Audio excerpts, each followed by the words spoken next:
चांद जमीन के गिर्द गर्दिश करने वाला वाहिद सानवी सैयारा है। सानवी सैयारे को सैटेलाइट भी कहते हैं। जमीन के गिर्द अपनी ये गर्दिश मुकम्मल करने में चांद को 28 दिन लगते हैं। चांद हर वक्त जमीन के गिर्द अपनी गर्दिश जारी रखता है और साल में कोई ऐसा दिन नहीं होता जब चांद साकिन या रुकी हुई हालत में हो। जमीन के गिर्द चांद की ये हरकत दो तरह से होती है। एक तो चांद हर वक्त घूमता रहता है और दूसरा ये हर वक्त अपने मदार में जमीन के गिर्द सफर करता रहता है। दोनों तरह की इन हरकत को मुकम्मल होने में 28 दिन लगते हैं। आपने देखा होगा कि 28 दिनों के इस अरसे में चांद की ज़ाहिरी हालत तब्दील होती रहती है। चांद की ज़ाहिरी हालत में इस तब्दीली को कमरी मराहिल या लूनर फेजेस कहा जाता है। चांद की 28 दिनों की ये गर्दिश 4 कमरी मराहिल में पूरी होती है। पहला मरहला वो होता है जब चांद ज़मीन और सूरज के दरमियान होता है।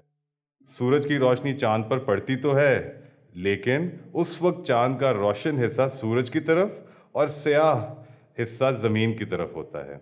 यही वजह है कि पहले कमरी मरहले में चांद स्याह होता है और हमें नज़र नहीं आता। दूसरा कमरी मरहला तकरीबन 7 दिनों के बाद आता है। इस मरहले में चांद सूरज और ज़मीन के दरमियान से हट जाता है और सूरज की शुआओं से रोशन होने पर चांद का चौथाई हिस्सा हमें नज़र आता है। दूसरे मरहले से तकरीबन 7 दिन बाद हमें पूरा चांद नज़र आता है। इस मरहले में सूरज की रोशनी चांद के उस हिस्से को पूरी तरह रोशन कर देती है जो ज़मीन से नज़र आता है।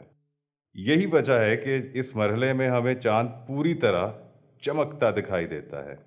आखिरी मरहले में चांद का रोशन हिस्सा फिर कम होना शुरू हो जाता है, क्योंकि 28 दिन पूरे होने वाले होते हैं और चांद फिर ज़मीन और सूरज के दरमियान आने वाला होता है।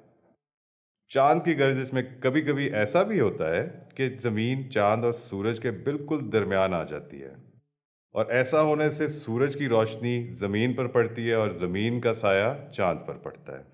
इस तरह चांद तक सूरज की रोशनी बिल्कुल नहीं पहुंचती, और इस अमल को चांद ग्रहण या लूनर इक्लिप्स कहते हैं।